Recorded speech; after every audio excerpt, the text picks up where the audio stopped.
৫ই আগস্টের গণঅভ্যুত্থানের পর যখন শেখ হাসিনা দেশ থেকে বাধ্য হন, তখন আওয়ামী লীগ নেতাকর্মীরা দিশেহারা হয়ে পড়ে। কেউ পালিয়ে যাচ্ছে, কেউ গ্রেপ্তার হয়ে কারাগারে বন্দী। এমন পরিস্থিতির মাঝেও কুমিল্লার এক প্রভাবশালী আওয়ামী লীগ নেতা দলিল লেখক আব্দুস সামাদ নতুন কৌশল অবলম্বন করে জেলা দলিল লেখক কমিটির নেতা হয়ে গেছেন। স্থানীয় সূত্র জানায়, জামায়াত ও বিএনপির নেতাদের ম্যানেজ করে তিনি গুরুত্বপূর্ণ পদ দখল করে নিয়েছেন। তিনি বিপুল অর্থ বিনিয়োগ করে জেলা দলিল লেখক সমিতির যুগ্ম সাধারণ সম্পাদক পদ দখল করেছেন। কখনো নিজেকে সমন্বয়ক বলে পরিচয় দেন, আবার কখনো জামায়াত বা বিএনপির সঙ্গে সম্পৃক্ততার কথা বলে সুবিধা নেন।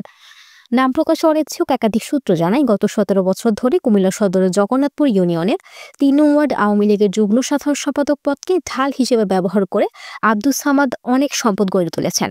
সিন্ডিকেটের মাধ্যমে তিনি জমি দখল, চাঁদাবাজি ও অনৈতিক কাজ চালিয়ে গেছেন। ভূমিদস্যুতা ও দুর্নীতির মাধ্যমে রাতারাতি তিনি কোটিপতি হয়ে উঠেছেন।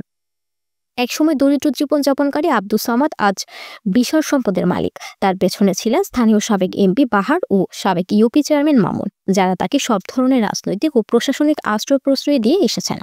একের পর এক অভিযোগ থাকা সত্ত্বেও প্রশাসন এখনও আব্দুস সামাদের বিরুদ্ধে কার্যকর কোনো পদক্ষেপ নেয়নি। তার সিন্ডিকেটের বেশিরভাগ সদস্য ইতিমধ্যেই কারাগারে বন্দী বা জামিনে মুক্তি পেলেও তিনি এখনও প্রকাশ্যে ঘুরে বেড়াচ্ছে।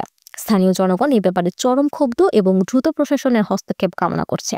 স্থানীয় এই বিষয়ে কুমিল্লা জেলা দলিল লেখক সমিতির প্রধান উপদেষ্টা সাবেক কাউন্সিলর বিল্লার সহ জেলার সভাপতি ও সেক্রেটারির দৃষ্টি আকর্ষণ করেন। কুমিল্লা জেলা দলিল লেখক সমিতির সভাপতি হাজি মঞ্জু বলেন, আমরা জানতাম না আব্দুস সামাদ আওয়ামী লীগের রাজনীতির সাথে জড়িত ছিলেন। এখন যেহেতু জেনেছি, আমরা আমাদের কমিটি সবাইকে নিয়ে বসে এ বিষয়ে সিদ্ধান্ত নিব।